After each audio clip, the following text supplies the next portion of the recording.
ba mag-record na yung boses at i-edit at lagyan ng second voice? Sa video na ito, step by step po na ipapakita ko sa inyo kung paano, and yeah! Hey guys, what's up? It's me, Jaytee, and welcome back to my channel. So if you're new here, I usually upload ukulele covers, tutorials, vlogs, and also some tips and tricks, and also step-by-step tutorials on how to make song covers here on YouTube, just like this one. So if you're new here, again, consider clicking the subscribe button down below. So na-mention ko na ito dun sa previous vlog ko, which is all about how to make song covers here on YouTube, yung digital audio workstation na ginagamit ko. And again, I'm using Adobe Audition CC 2017 as my DAW. And this is the application or the software na ginagamit ko dito sa aking laptop to record and edit my voice. It's not really editing na parang babaguhin ko na yung boses ko to the point na lalagyan ko siya ng auto-tune, ganun. No, it's not, because the voice that you hear from my covers ay tunay ko pong boses. So, parang nilalagyan ko lang siya ng reverb, second voice, and also, parang mas ginagawa ko, mas clear yung boses ko. Ganun lang yung ginagawa ko. So, ayun. Let's jump off dito sa ating monitor and ipapakita ko din dyan sa screen kung ano yung nangyayari dito sa aking laptop. So, eto na yung ating application. And the first thing that I'm going to do is create a multitrack session by clicking File, New, and Multitrack Session. And then, let's just rename our session as Test. Oh. Ayan. And then, click OK.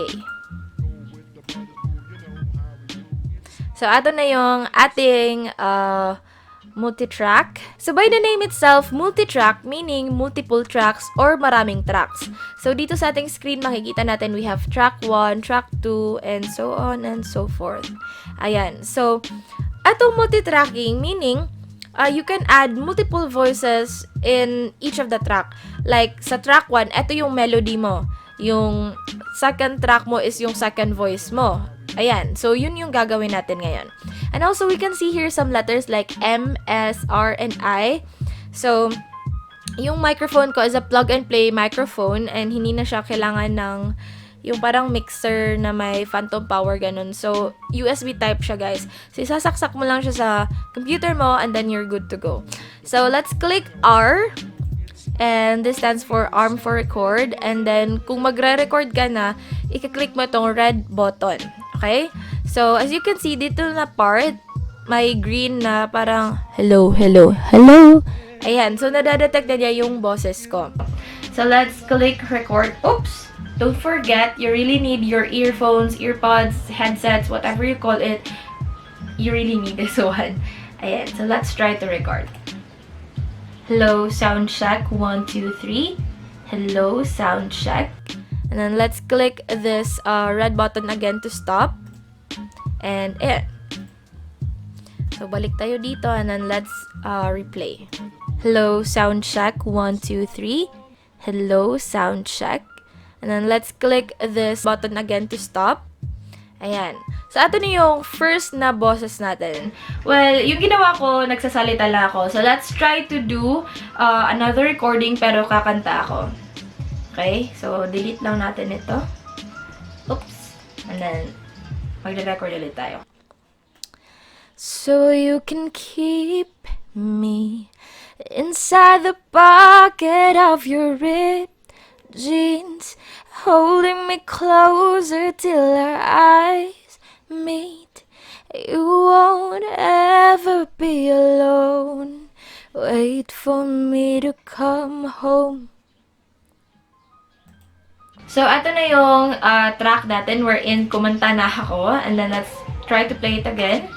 So, you can keep me inside the pocket of your ripped jeans, holding me closer till our eyes meet. You won't ever be alone. Wait for me to come home. So, ito yung tinatawag natin na raw na recording wherein kumanta ka lang straight to the microphone and then microphone to your computer, walang effects. Ito ay pure voice lang muna. So, the first thing that I'm going to do is to add some effects wherein ipapa-clear natin yung boses natin and let's add reverb. Okay? So, I will click this one and then click this triangle going to the right, and then let's click special, and then mastering. And this is where the magic begins. Yan. So, lagyan natin ng reverb, and then let's play again. So you can keep me inside the pocket of your ripped jeans, holding me closer till our eyes meet. You won't ever be alone. Wait for me to come home. Ayan. Napansin nyo na pag iniiba ko yung amount ng reverb, mas nagiging echoey yung voice. So, let's set it mga dito lang. And then, i-adjust din natin tong parang curve na ganito. Lalagay ko siya dito. And then, let's play it again. So, you can keep me inside the pocket of your ripped jeans, holding me closer till our eyes meet. You won't ever be alone. Wait for me to come home. Ayan. And then, in-adjust ko din ng konti yung loudness maximizer natin to volume up our voice. And then, ayun. Oops. And then, let's just click this X. And, ayun. And then, naka-apply na siya ito. Etong mastering ito. If you want to disable the effect, then let's just click this one. And, ayun. Pero ilalagay natin yung mastering, and yeah, that's for the first track. Now, what we're going to do next is to add second voice. Now, the thing here in adding second voice is that you must have the knowledge about blending voices. So, hindi siya parang i-click mo lang, one click away, and then mag-a-add na yung second voice. No, it's not. Manual talaga siya, guys. So, you need to record again para sa second voice. Now, let's try to add the track 2. And then, i-disable natin yung R or record dito sa ating track 1 para hindi mag-overwrite or mag-overlap yung dalawang track. And then, let's click R dito sa ating track 2. Now, ayan. While nagpe-play yung track 1, kakanta ka na para sa second voice mo. Now, let's click record. So you can keep me inside the pocket of your ripped jeans, holding me closer till our eyes meet. You won't ever be alone. Wait for me to come home. Ayan. And let's try to play again. So you can keep me inside the pocket of your ripped jeans. And so, medyo may slight delay. So, i-adjust lang natin siya ng konti. Holding me closer till our eyes meet. You won't ever be alone. Wait for me to come home. Ayan. So, dito sa ating second track, if you click this one right here, so wala siyang effect. And then, dito sa track 1, nakapaglagay na tayo ng mastering kanina.